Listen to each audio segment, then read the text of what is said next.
Nagbabalik ang unang balita, isang pulis Makati patay matapos makaengkwentro ang mga hinihinalang drug pusher. Sugatan naman ang kanyang asset. Darito ang report ni Jay Sapale. Binawian na ng buhay si Makati City Police PO2 Victoriano Cruz Jr. o Kokoy pasado alas 10 kagabi matapos ang isang araw ng pakikipag-agaw buhay sa ospital ng Makati. Pumuniago ko rin kasi kasama nga yung kumpare namin. Tapos ilang minuto lang, pumanik na ako, pahinga na ako. Siguro mga 15 to 20 minutes. Natawag ako ng tiyahin ko. Yun nga daw, nabaril si Kokoy sa JB Rojas. Sumama si Cruz sa kanyang asset upang i-verify ang ilan umanong drug pusher sa Makati City. Pagdaan nila sa JB Rojas Gitna Street, Barangay Olympia, bigla na lang silang pinaputukan. Sa pulagad ang nakaangkas na asset ni Cruz samantalang ang magiting na pulis ay nakipagpalitan ng putok. Pinasok ni Cruz ang madilim na eskinita. Matapos ang ilan pang palitan ng putok, lumabas si Cruz na may tama ng bala sa kaliwang bahagi ng kanyang dibdib. Tapos sabi namin, huwag kang papasok muna, hintay mo muna yung responde kasi delikado dyan sa loob. Tapos gumilid siya, tsaka siya nagpaputok. Sabay pasok na rin siya. Paglabas niya, ayun na nga, tumumba na. Patuloy ang investigasyon ng Makati Police sa naturang kaso. Tukoy na raw nila ang suspect pero hindi muna nila pinangalanan para hindi masira ang kanilang operasyon. Para sa unang balita, Jay Sabale, reporting.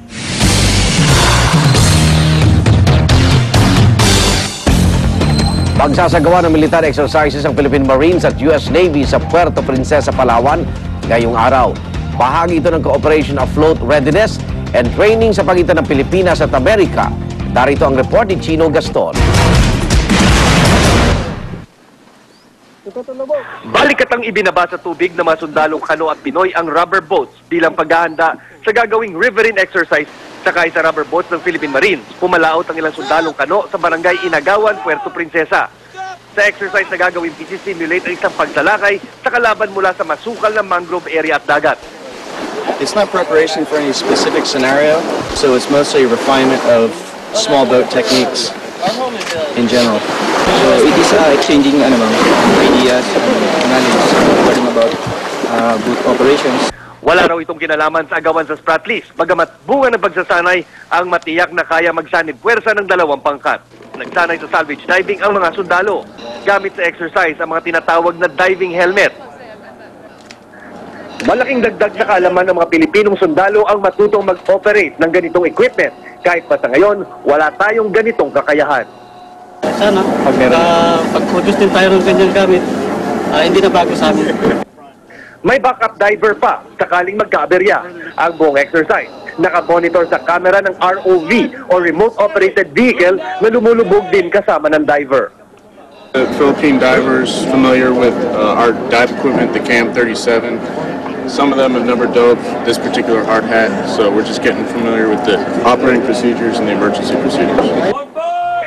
Kapag di naman abala sa pagsasanay, panay ang pasyal ng mga sundalong Amerikano sa Puerto Princesa.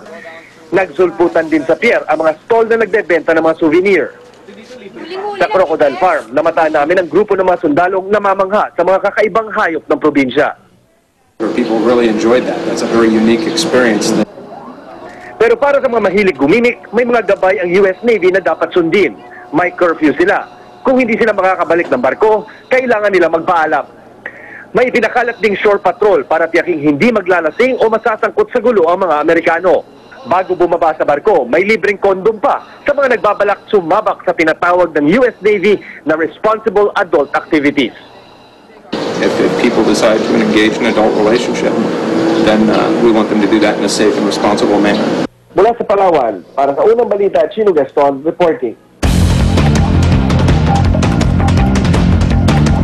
Kahit mahigit isang buwan na mula na magkaroon ng fish kill sa Pangasinan at Batangas, matumal pa rin bentahan ng bangus at tilapia sa palengke dito sa Metro Manila.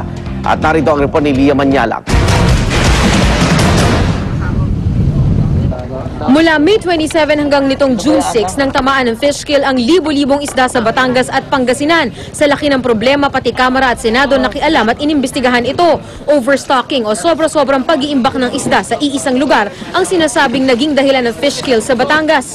Kawalan naman daw ng sapat na oxygen ang naging problema sa Pangasinan, kaya ang bentahan ng isda tumumal. Pero kahit tapos na ang problema ng fish kill sa dalawang probinsya, apektado pa rin ang bentahan ng mga isdang ito dito sa Metro Manila. Sa Mega Q-Mart sa Quezon City, 100 pesos lang ang kada kilo ng dagupan bangus, 75 to 80 pesos naman per kilo ang tilapia galing Batangas. Mina, parang nag-uumpisa pa lang para pabalik yung mga buyer. Huwag na sila matakot, bumili na sila dahil okay na. Bukod sa tilapia at bangus, mababa rin ang presyo ng kada kilo ng galunggong na nasa 100 pesos lang. Hindi naman gumalaw ang presyo ng ibang isda tulad ng alumahan, tambakol at matambaka na 100 pesos pa rin per kilo. Ang isdang salay-salay, 80 pesos kada kilo. Ang ilang gulay naman, bumaba na rin ang presyo matapos bahagyang tumaas dahil sa mga nagdaang bagyo. Wala namang nagbago sa presyo ng iba pang gulay. Para sa Unang Balita, Lia Manyalak reporting. Sikat na kainang Banchetto sa Ortigas, Pasig City inilipat na sa mas malaking venue at mas maraming putahe na rin daw ang mapagpipilian sa murang halaga. Narito ang report ni Dano Tingkongko. Dito sa bagong venue ng Banchetto, maraming putahe ang mabibili. Nariyan ang mga tradisyonal na pagkaing Pinoy. Iba't ibang klase ng inihaw, chicken, pork at beef combo meals, at Italian dishes, mio preferito, pizza and pasta. Meron kaming seafood lover, roasted beef, Hawaiian pizza. May mabibili rin ditong ready-made cakes at pastries na nakalagay sa individual plastic tray. May ilan din kakaibang specialty tulad na lang nitong crispy liempo na mukhang pork chop pero mala chicharon ang lutong. Ang baby back ribs na ito, 170 pesos ang isang half slab. How did you manage to lower the price of baby back ribs? Trade secret. Yeah.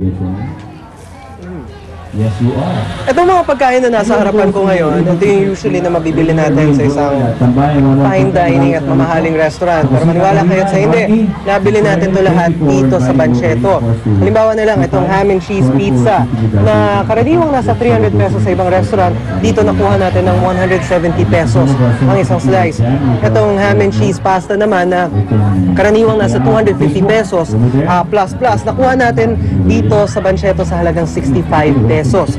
Itong banoffee pie naman na usually 150 pesos sa coffee shop, nakuha natin dito sa halagang 50 pesos. At ang pièce de resistance, itong baby back ribs na karaniwang mahina na 500 kada isang slab sa isang fine dining restaurant, nakuha natin dito sa Tumataginting na halagang 170 pesos na may kasama pang plastic gloves para mahawakan natin yung baby back rib. Unang nakatawag pansin daw sa Banchetto ang mga call center agent na hanggang ngayon pinakamalaking market pa rin daw nito. They were the first people who patronized Banchetto. And from them, sila rin yung who texted everybody, hey, there's something here that you please come over. And then another group comes over, eats again, hanggang sa dumami siya. Para sa Unang Balita, Dano Tingkongko reporting.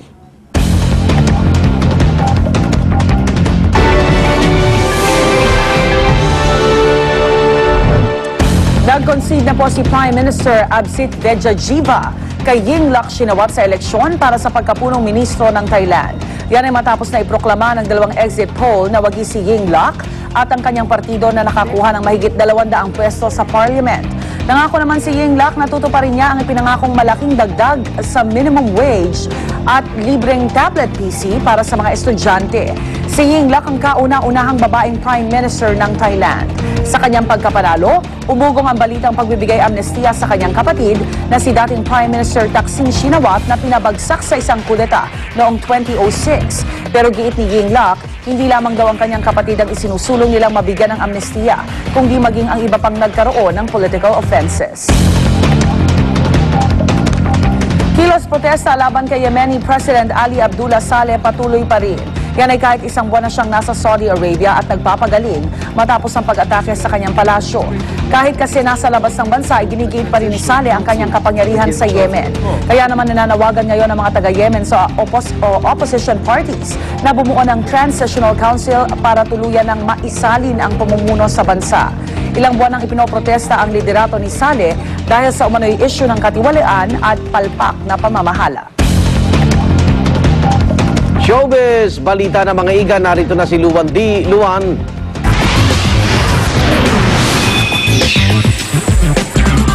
Thanks, Igan. Labis na ikinagulat ng isa sa mga bida ng pelikulang Temptation Island na si Lovie Poe ang pagiging number 15 niya sa list ng 100 sexiest women in the world ng FHM. Ayon kay Lovie, hindi naman niya kasi itinuturing ang sarili na sexy. Kaya naman hindi niya raw kinarir ang pangangampanya para makapasok siya sa list.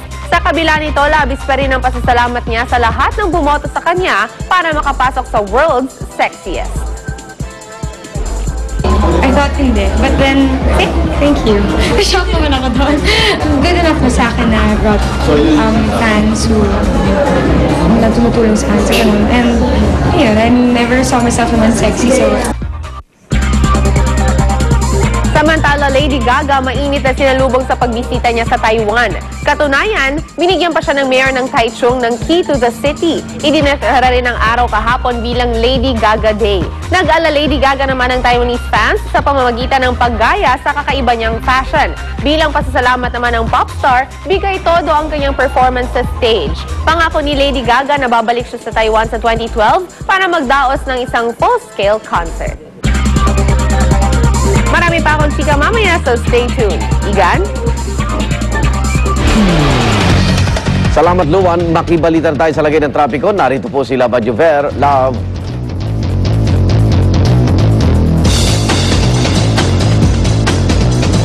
Maraming salamat, Igan, mga kapuso. Ngayong Lunes, ano na kaya ang future ng ating mga motorista? Unahin na po muna natin ang aming kinaroroonan.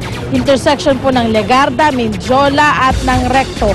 Makikita ho natin sa mga oras na ito, mga kapuso, nagkakaroon na ng konting pila itong mga sasakyan na nanggagaling sa Recto. Pero once po na nag-green na po ang ating traffic light, medyo tuloy-tuloy na. Ang may mas pinakamahabang pila po ay yung po mga sasakyan na nanggagaling po ng Legarda, patawid patungo ng Quiapo area at yung mga pakanan patungo ng Recto. Ang kaba naman po namin, Jola, may konting pila na rin pong nararanasan pero at least medyo moving pa naman. Sa may EDSA Balintawak, masisilip po natin ang magkabilang lane ng kaliway patungo ng monumento na tuloy-tuloy pa rin at ang kanan na patungo po ng Makati area ay ganun din, wala pa naman masyadong problema. Sa may C5 Taguig, ganun pa rin, namamayagpag pa rin po ang mga karir ng ating mga motorista sa ganda po ng daloy ng trapiko. Ayan po muna ang ating update. May coding ho tayo ngayong araw. Mga plaka ho nagtatapos sa numbers 1 and 2. Ako pa rin po nag-iisang reyna ng kalsada, Love Adjuver. Smakalaman dyan, Nabra, fine. Balik sa Igan. Hirit namin mamaya. Thank you, Love. Dating Senador Mar Rojas ang takda ng manumpa bilang bagong kalihim ng DOTC ngayong araw. Baha at mudslide lumagasa sa isang highway sa China. Abangan nga at iba pa sa unang balita mamaya.